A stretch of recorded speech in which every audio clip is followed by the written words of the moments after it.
네, 오늘은 여호수아 17장 말씀을 가지고 같이 나눠보도록 하겠습니다. 일단 이 말씀은 요셉 지파의 장자였던 므낫세 지파에게 분할된 땅에 대한 이야기입니다. 일단 므낫세 지파를 얘기하자면 요셉이 낳은 큰아들인데 그가 애굽의 총리가 되고 나서 그 애굽의 제사장 보디베라의 딸 아스낫과 결혼하여 첫 번째 아들을 낳았을 때 너무 기뻤습니다. 그러면서 이제 그의 말이 내 모든 고난과 내 아버지의 온 집을 잊어버리게 했다라는 의미로서 이 므낫세라는 말은 잊게 하다 이런 뜻을 갖고 있습니다. 다 잊게 했다. 추석 명절을 맞아서 여러분들도 근심 걱정, 염려, 또 자식 걱정, 집안 걱정, 돈 걱정 다 내려놓고 다 잊게 하실 하나님을 의지하시기 바랍니다. 다 잊어버리고 명절 기간에는 좀 다복하고 행복하게 즐겁게 그렇게 지낼 수 있었으면 좋겠습니다. 그리고 난 다음에 둘째 아들을 얻으니까 너무나 또 기쁜 거예요. 그게 바로 에브라임인데 바로 두 배의 결실, 곧 그가 그 이름을 붙이면서 하는 말이 내가 수고한 땅에서 번성하게 하셨다라고 그렇게 얘기합니다. 고생하면서 사는 인생이지만 하나님께서 언젠가 번성하게 해주심으로 모든 수고도 다 잊어버리고 고생한 것도 다 기쁨으로 하나님이 보답해 주셨으면 좋겠습니다. 그래서 요셉 지파는 아주 이스라엘에 큰 영향력이 있는 지파고 그 중에서도 므낫세는 장자인데 사실 지도력은 에브라임이 발휘를 하지만은 므낫세가 실질적으로 제일 큰 땅을 갖습니다. 그러니까 요단 동편에도 이미 땅을 받았어요. 그런데 모세가 그쪽에는 또 주고 또 요단 서쪽에도 므낫세 땅을 주는데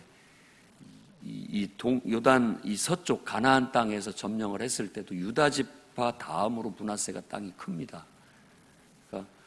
그 갈릴리 호수 밑에 부분으로 해서 요단강을 기점으로 해서 지중해까지 넓은 지역을 차지하게 돼요. 그래서 밑으로는 에브라임이 있고 또 위로는 아셀 지파, 납달리, 이사갈 이런 지파들이 자리하고 있습니다. 그 므낫세의 지파에서 제일 유명한 사람이라고 한다면 용사 마길이라고 오늘 설명을 해놓고 있습니다. 므낫세의 그 지파에서 용사라고 하는 말은 전쟁에 아주 탁월한 공헌을 한, 탁월하게 능력 발휘를 하는 사람을 그렇게 말합니다. 사사기 5장 14절에 마길에 대해서 얘기하는데 므낫세 지파를 대표하는 사람으로 나옵니다. 그래서 므낫세 이름보다도 오히려 마길의 이름으로 그 지파가 불릴 정도로 유명한 아주 지도력이 있는 전쟁에 아주 탁월했던 사람입니다. 드보라와 함께 시스라를 쳐서 물리쳤던 그런 용사로 성경에 나타납니다. 그 다음에 므낫세 지파에서 또 슬로브앗의 딸들은 이미 앞에서도 살펴봤듯이 슬로브앗이라는 사람이 굉장히 중요한 인물이고 또 공헌도도 많은데 불구하고 딸들밖에 없어요. 5명의 딸, 5공주만 낳고 죽게 된 겁니다. 그러니까 딸들이 와서 우리는 좀 억울하다. 우리 딸들에게도 똑같이 자식들처럼 아들들처럼 취급해서 땅을 분할해 줘라 라고 해서 이 5명의 딸들에게도 똑같이 그렇게 땅을 분깃으로 받게 되었다라는 특별한 얘기가 나옵니다.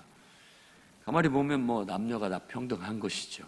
또 어떤 의미에서는 땅을 똑같이 각 집안마다 받아야 된다라는 것이 이 성경에 근본적으로 깔려있는 정신이기도 합니다. 한 생각해 보십시오. 우리는 다 하나님 앞에 나름대로 분깃을 다 받고 태어났습니다. 이 땅에. 누구도 그냥 빈손으로 갔다 빈손으로 간다고 하지만 사실 이 땅에 태어났을 때 우리는 건강한 몸과 또 정신과 또 여러 가지 내가 살아갈 수 있는 삶에 그야말로 아주 잘 갖춰진 시스템 안에서 만들어진 세상, 우리에게 주어진 세상이 우리 눈앞에 있어요. 사실 뭔들 못하겠습니까? 마음먹기에 달려 있습니다. 마음먹기에 달려 있어요. 뭔들 할 수 있습니다. 자기에게 주어진 삶을 기뻐하고 감사하고 긍정적인 마음을 가지고 내가 할 수 있는 만큼 최선을 다하면 된다. 내게 주신 능력, 내게 주신 그런 환경과 조건 아래서 뭐든지 내가 하면 된다라는 마음으로 하게 되면 1달란트를 받았든 2달란트를 받았든 5달란트를 받았든 다 갑절로 남길 수 있게 되는 겁니다. 그게 우리 인생에 우리가 살아가는 태도라고 할 수 있어요. 예수님의 가르침대로 악하고 게으른 소극적인 인생을 한탄하고 원망하고 불평하고 자기 능력을 꺼내지 못하고 그냥 사장시켜버리지 마시고, 우리가 이 땅에 던져진 이상 이 땅에 살아가고 있다면 내가 마지막 호흡을 다하는 순간까지는 내가 뭐라도 하겠다, 뭔가라도 내가 뭔가를 남기겠다, 뭔가라도 내가 유익한 일을 하겠다, 하나님이 나를 이 땅에 보내신 내 존재의 의미는 하고 살아야 되겠다, 내 존재의 가치나 역할은 내 힘으로 하고 살겠다라는 그런 태도로 살아갈 수 있기를 바랍니다. 므낫세의 땅의 경계를 7절에서부터 13절까지 쭉 얘기하고 있는데, 그 중에 이제 베스안, 이블르암, 다아낙, 무깃도, 돌 이런 지역을 다 얘기합니다. 그러니까 그 므낫세 지역의 경계 안에는 들어가 있지만 거기에 있는 그 성들을, 그 성, 도시성이라고 할 수 있는 곳이죠. 작든 크든 다 나름대로의 성벽을 쌓고 성을 다 쌓은 그런 도시들을 말하는 겁니다. 그 주변 땅들은 다 돌아다닐 수가 있지만 그 성 안에 있는 사람들은 어떻게 할 수가 없었던 거예요. 말에 그들이 강성한 후에야 그들을 종으로 노역을 시켰다라고 그렇게 얘기합니다. 그 전까지는 어떻게 하지를 못하는 거예요. 여력이 미치지 못해서 그런 것이죠.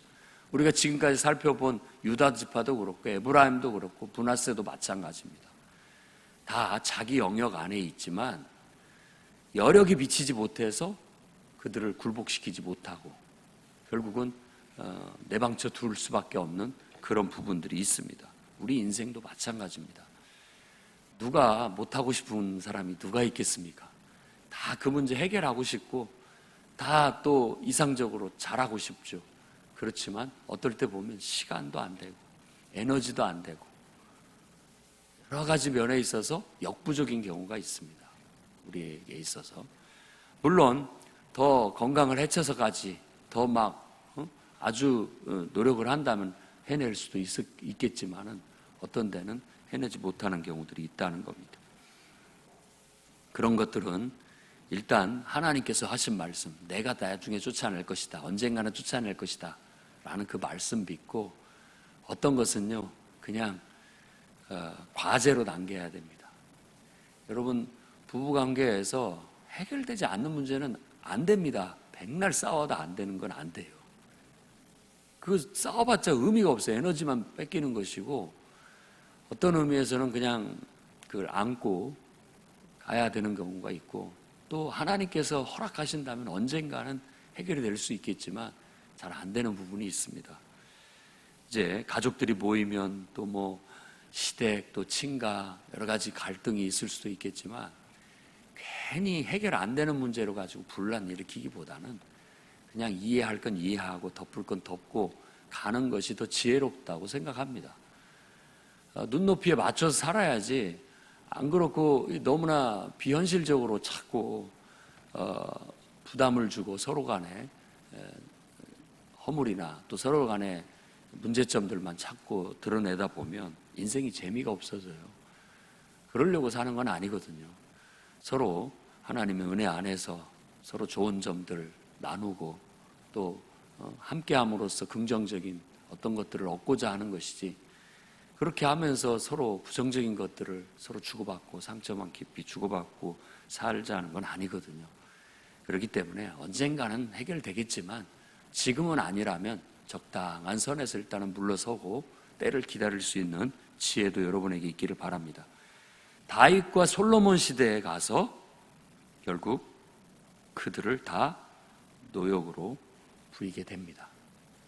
굴복시켜서 이제 쫓아내지는 못했고 오랜 기간 동안을 함께 살다 보니까 결국은 나중에는 다윗 왕이 강해지고 또 솔로몬이 치세를 할 때 그들을 다 이제 우리 이 안에 살려면 너희는 이런 일을 해야 된다라고 해서 노역을 시키게 되게 된 겁니다. 여러분 인생 중에서도 하나님 앞에 아직도 굴복되지 못한 부분들이 있다면 일단은 하나님께 맡기고 하나님께서 적당한 때에 여러분 앞에 그 모든 것들이 굴복되게 하시리라는 믿음을 갖고 나아갈 수 있기를 바랍니다. 그다음 14절에서부터 18절은 아주 중요한 얘기를 합니다. 요셉 자손들이 여호수아에게 쫓아와요. 그래서 땅을 더 달라고 요구를 합니다. 자, 바로 이 여호수아가 요셉 지파 사람이에요. 그리고 모든 이 땅을 분할하는 총 책임자예요. 측근 비리가 생길 수 있는 거죠. 그런 거예요. 그렇기 때문에 요구를 하고 있는 겁니다.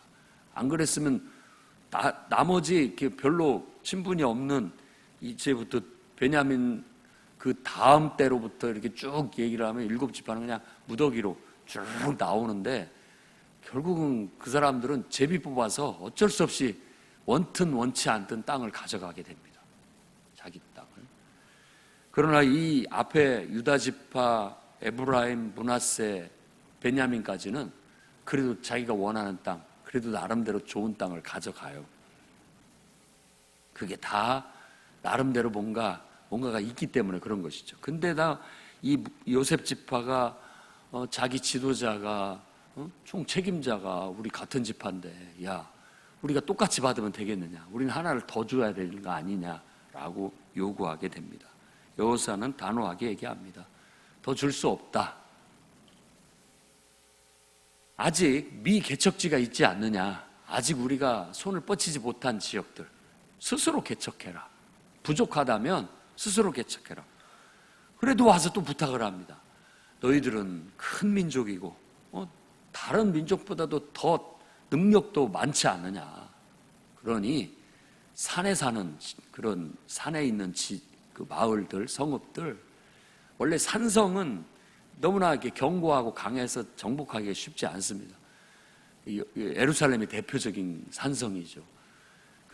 그렇지만 너희가 하나님을 믿고 나아가면 하나님이 얻게 하실 것이다.